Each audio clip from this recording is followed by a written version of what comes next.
எல்லோருக்கும் வணக்கம். இந்த வீடியோ இன்றைக்கு பாலமேட்டில் நடந்த ஜல்லிக்கட்டு வீர விளையாட்டு நிகழ்ச்சியில் எடுத்தது தாங்க.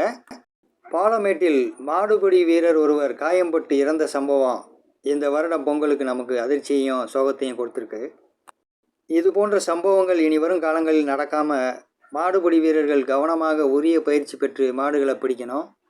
பாருங்கள் நண்பர்களே, இந்த வீடியோவில் ஜல்லிக்கட்டில் கலந்து கொண்ட ஒரு மாடு களத்தில் பரிசு பொருளான சேர் கையில் வைத்திருந்த நபரை லேசாக உரசி விட்டுட்டு அந்த மாடு தன்னுடைய கொம்புல சேரை தூக்கி எறிகிற காட்சியை பார்க்க முடியுது பாருங்க.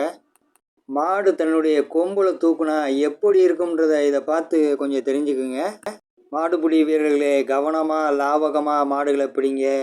தமிழர்களின் பாரம்பரிய வீர விளையாட்டான ஜல்லிக்கட்டை இன்னும் சிறப்பாக்குங்க. நன்றி, வணக்கம்.